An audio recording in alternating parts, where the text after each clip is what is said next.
آپ دیکھتے ہیں کہ دنیا میں بے حد و حساب خوریزی ہو رہی ہے. انسان کا علم اس کی تباہی کے لیے استعمال کیا جا رہا ہے.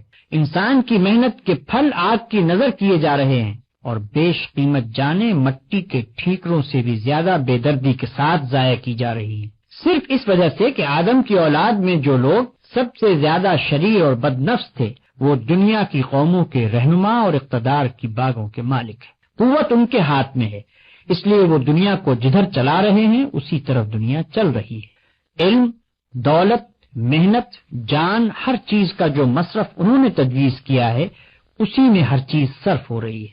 آپ دیکھتے ہیں کہ دنیا میں ہر طرف ظلم ہو رہا ہے، کمزور کے لیے کہیں انصاف نہیں، غریب کی زندگی دشوار ہے، عدالتیں بنیے کی دکان بنی ہوئی ہیں جہاں سے صرف روپے کے عوض ہی انصاف خریدا جا سکتا ہے.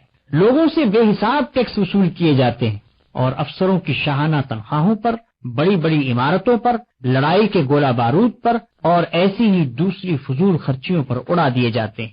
ساہوکار، زمیندار، نواب اور رئیس، خطاب یافتہ اور خطاب کے امیدوار، عمائدین، گدی نشین، پیر اور مہنت، سینما کمپنیوں کے مالک، شراب کے تاجر، فحش کتابیں اور رسالے شائع کرنے والے، جوئے کا کاروبار چلانے والے اور ایسے ہی بہت سے لوگ خلق خدا کی جان، مال، عزت، اخلاق، ہر چیز کو تباہ کرنے پر تلے ہوئے اور کوئی ان کو روکنے والا نہیں. یہ سب کیوں ہو رہا ہے؟ صرف اس لیے کہ حکومت کی کل بگڑی ہوئی ہے. طاقت جن ہاتھوں میں ہے وہ خراب ہے، وہ خود بھی ظلم کرتے ہیں اور ظالموں کا ساتھ بھی دیتے ہیں، اور جو ظلم بھی ہوتا ہے اس وجہ سے ہوتا ہے کہ وہ اس کے ہونے کے خواہش مند یا کم از کم روادار ہیں.